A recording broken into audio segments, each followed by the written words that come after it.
So we have to presume right off the bat that Polk is either assuming Negreanu is not using that frequent small continuation betting strategy, or that he's deciding to exploit Negreanu in other ways. Hello everyone, I'm Jonathan Little for PokerCoaching.com. I want to thank you for being here with me today. We're going to be going through another interesting hand from the Daniel Negreanu Doug Polk heads-up battle. It's been back and forth, but the match is relatively tight after, about 1,000 or 2,000 hands, so there's still a lot of poker yet to be played.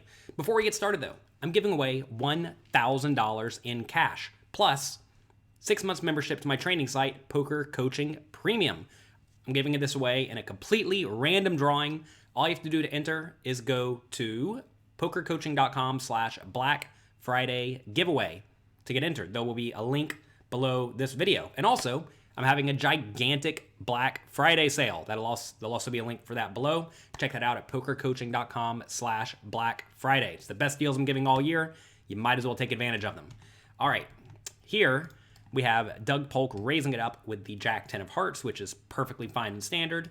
Negreanu 3-betting the King-Queen offsuit, and Polk calling. All of this is just good standard pre-flop poker. If you want links to download GTO pre-flop charts, they'll also be below the video, so make sure you check those out. Completely free. Just giving it all away to you today. All right, we see the flop. Flop comes King 10-5, and Negreanu makes a continuation bet. You all asked me to explain some scenarios where perhaps the players are clearly deviating from the GTO strategy, and I think this is probably one of them. We have seen Negreanu consistently make small continuation bets when he should have the range advantage in 3-bet pots, and that's exactly what he is doing here. So let me show you what Negreanu is likely doing. This is a scenario where we give the solver only one bet size, and it turns out it does bet very frequently, about 83% of the time. I would not be shocked if Negreanu's betting here 100% of the time. That would not be surprising to me in the least bit. But you do see, if we are going to be using one small bet size, King-Queen does it every single time. And now Polk decides to raise. Okay? This is where you want to actually try to figure out what your opponent's strategy is, because if Negreanu is using only this small bet size, you know what Polk's strategy is? Take a look at this. It's to call with virtually everything. He's not supposed to raise with anything at all. He's supposed to raise literally 1% of the time. Kind of cool to see, right? So we have to presume right off the bat that Polk is either assuming Negreanu is not using that frequent small continuation betting strategy, or that he's deciding to exploit Negreanu in other ways. Let's take a look at what Polk should do if Negreanu does have 2 bet sizes on the flop, as most people will, usually a large bet size and a small bet size.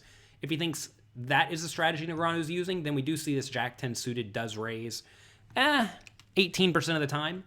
And when it is raising with Jack-10 suited, that is always the Jack-10 of hearts. So Jack-10 of hearts does raise in this scenario a decent amount of the time, being a pair and flush draw.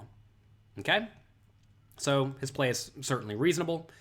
Back to Negreanu. Negreanu should now pretty much always go all in, which is kind of neat to see, right? This is a spot where, assuming Polk is going to be using that strategy, Negreanu should usually like to jam in this scenario. Now, I want to make it really clear, we're probably already off of what the solver recommends in this scenario, because I don't know what strategies Negreanu is using, but if he is using a one small bet size strategy, I bet it's not exactly this one where he's betting 83% of the time and checking 17%, right?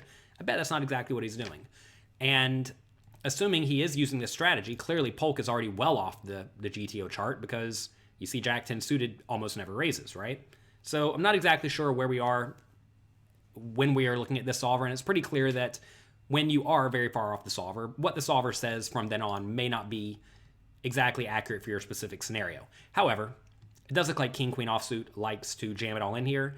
If Negreanu does use one bet size and Polk somehow sporadically raises him on the flop, he is supposed to go all in about half the time with the King-Queen offsuit and call the other half the time. It's clear, though, that King-Queen offsuit's a pretty good hand in this scenario. So he does elect to call, turns it to a diamonds, he checks. Polk now bets big. Well, how much is he betting? He's betting only half pot, not really all that big. He's betting half pot, leaving himself 20K behind. And Now, at this point, we see that Polk should continue betting in this scenario, which is interesting to see, right? A lot of people just check here with this hand thinking, all right, very clear marginal made hand at this point. Once I raise the flop and get called, I'm probably not in great shape. But it does look like the solver typically likes to continue betting in this spot, which is good to see. Turns out hands with lots of equity typically enjoy betting.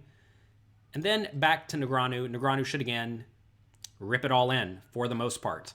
And that's a pretty interesting takeaway, right? A lot of people look at this spot and think, all right, I don't love this scenario. I'm in reasonable shape. I should probably just call and keep my opponent in with all their bluffs, or maybe call and hope to not get a bad river.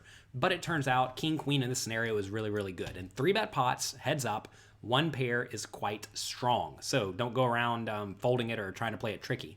Also notice here, if your opponent does have a draw, like Polk does, if you raise, you give them like pretty miserable odds to call it off, right? They have to put in 20 more to win a total of, what do they start with? They started with 40, right? So he has to put in 20 more to win a total of 80, so he needs to win 25% of the time.